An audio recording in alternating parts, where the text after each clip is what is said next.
Preseason week 2 is here. Titans at Vikings. Roster battles to watch, players to watch, what we're looking for in this game. This is the Music City Audible. Let's get into it. What is up, Justin? The Titans play football again this weekend, and we are going to cover what to watch in this game. How are you doing?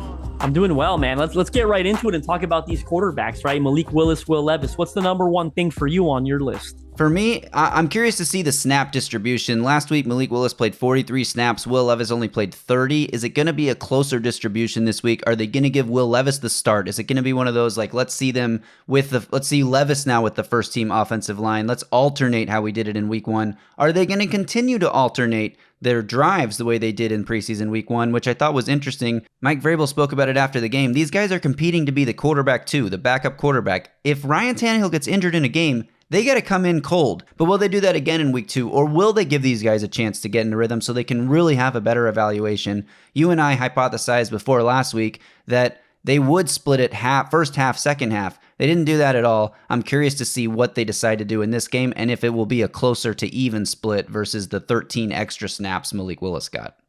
Well, I thought that was a good point by Mike Vrabel because in all honesty, I'm typically not a fan of the alternating series like they did. I would like to see them be able to get into a rhythm, but he brings up a good point. And look, it was a consistent theme for Vrabel and Coach T, Terrell Williams, after the game, talking about how they wanted to execute in-game situations and prepare for that.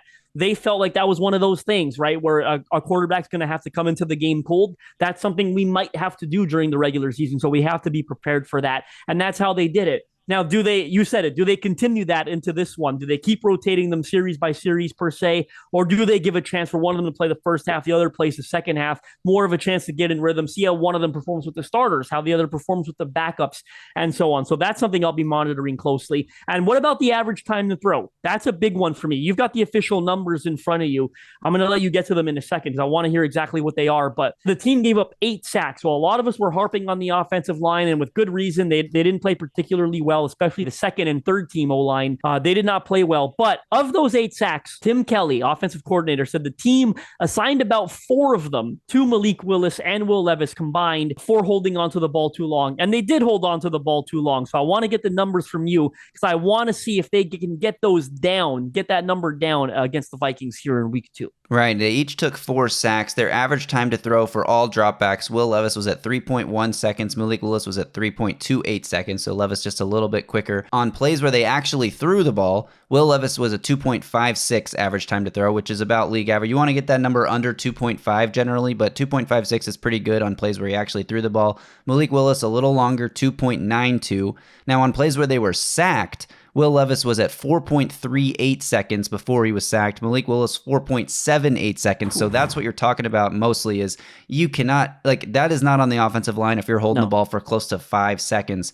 Let's see if they can speed up their process in this game.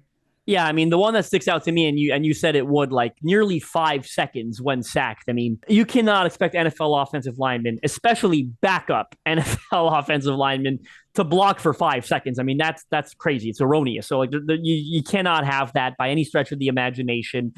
Very important that they get that number down this week. Yeah, for example, for reference, looking around the NFL, Matt Barkley this past weekend, when sacked, 2.1 seconds. Kyle Allen, 2.3 seconds. Skylar Thompson, 2.5 seconds. Even Bryce Young, 2.6 seconds. So this is with the offensive line just getting beat and not even giving their quarterback a chance. Even Russell Wilson, who is a guy that can hold the ball too long, 3.0 seconds. This is average time when sacked. So 4.3, 4.7, not going to get it done.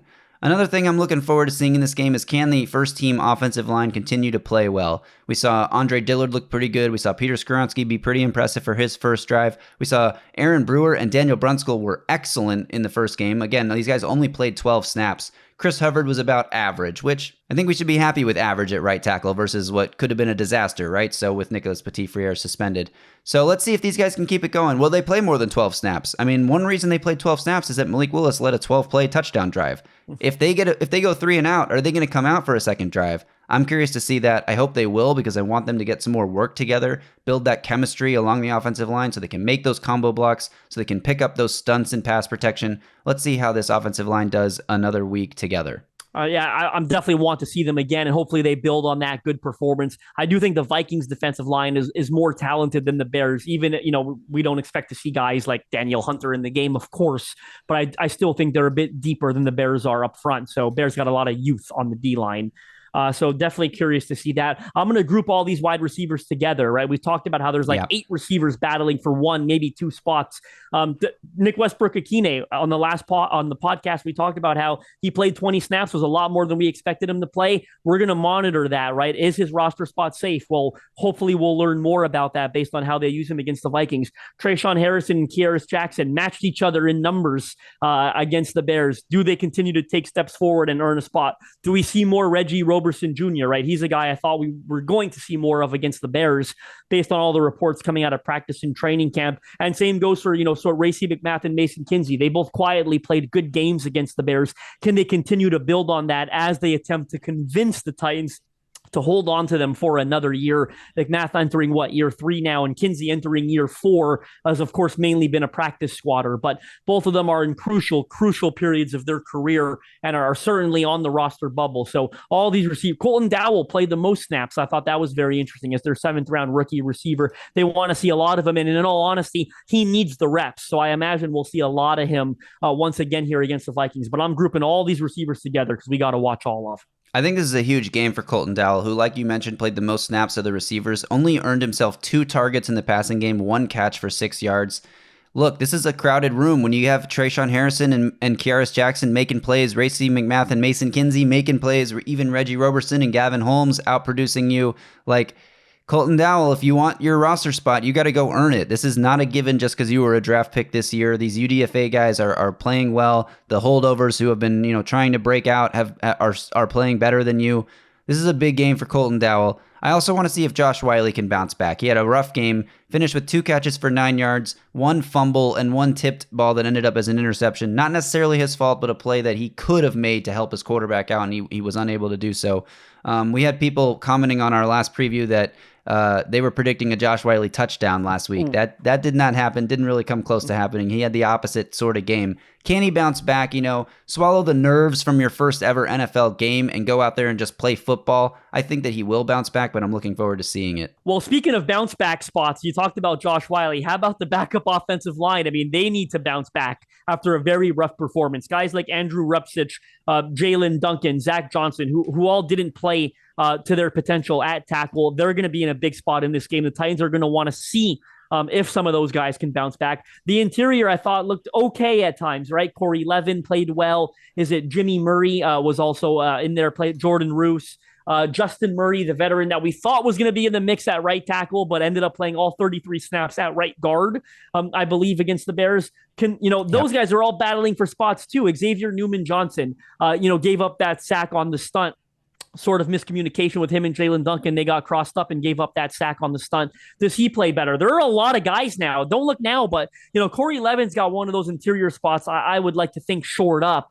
But you look at the other guys, do they go with the versatility and experience of Justin Murray? Do they go with a young guy like Xavier Newman-Johnson, who I'm told they really like internally? Do they go with Jordan Roos, who's been there for several years now as sort of an on-again, off-again practice squatter? And there are a couple of other guys that I mentioned there, Jimmy Murray as well on the interior, battling for a spot. So they got a lot of guys there. Probably only 1 spot up for grabs there, maybe 2, but I think it's probably 1. I just said, 5 or 6 guys that are vying for that spot. Yeah. Some of them are in big bounce back opportunities, especially, again, I'm circling back with the tackles.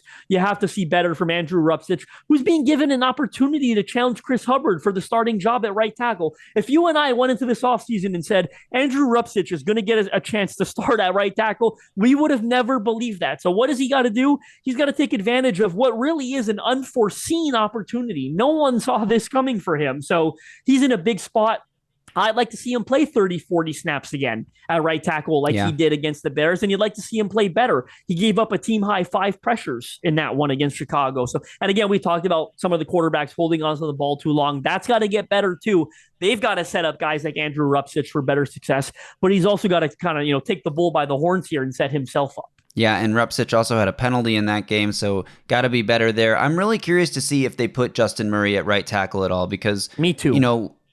last week before the first preseason game, when he first joined the team, he was on the field with reporters and they said, what did the Titans tell you they want you to do? And he said, a little right guard, a little right tackle. So he only played right guard in this game, like you mentioned. Will he get any chance to show that he could also potentially play right tackle, especially given how poorly the other backups played, including Nicholas Petit-Frere? I think he's got to have a big bounce back game in this one as well. You didn't mention him, but if he's going to keep playing with the third stringers against the third team defense, he's got to be way better than what he showed last week. Let's flip it over to the defensive side of the ball. Who are some guys you're watching over there? Well, I'm going to group a bunch of defensive backs together, if you don't mind, because I thought a bunch of them played well against the Bears on Saturday. And Shane Bowen echoed those thoughts during a press conference earlier the week where he praised backup safeties Mike Brown and Shaheem Carter. He praised Armani Marsh, UDFA, and fellow UDFA Eric Garrer, who I've been big on as well, coming out of Louisiana. So all those guys.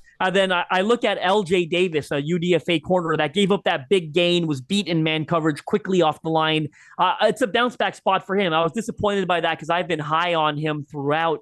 I also want to shout out Tyreek Jones, the safety out of Boise State, who I was looking for more from, in all honesty, in that game against the Bears, because he was one of my favorite UDFAs out of any of them, and I didn't think I saw enough from him. So can Mike Brown, I don't think A.J. Moore played. Like, where's A.J. Moore, a veteran they signed? Is he going to play against the Vikings?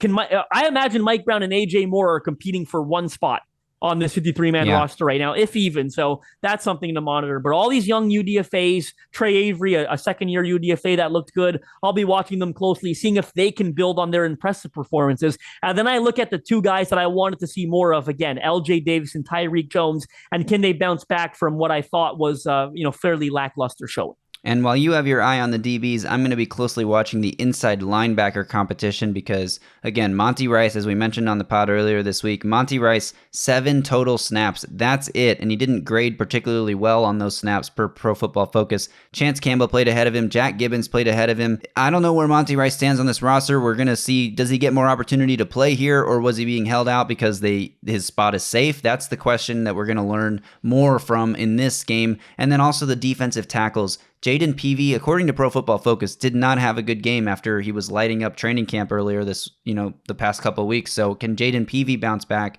and play well against what could be a weak interior backup Vikings offensive line? The Titans played 5 players at the interior defensive line position in last week's game. Those were their 5 lowest graded players on defense per Pro Football Focus. So going to need to see better games out of the interior defensive linemen who get to play. Obviously, Jeffrey Simmons, Nico Autry, Tier Tart, those guys aren't playing. Naquan Jones even didn't play in this game, so those guys' spots may be safer than we thought when we were talking about Jaden Peavy potentially pushing for a starting role last week. Got to play better than he played in last week's game if he really wants a shot at that. I'm in full agreement with you. I got nothing to add, man. I think that does it for this preview of Week 2, Titans, Vikings, YouTube exclusive. Thanks, everyone, for tuning in. Make sure you hit that subscribe button, hit that like button, and leave a comment.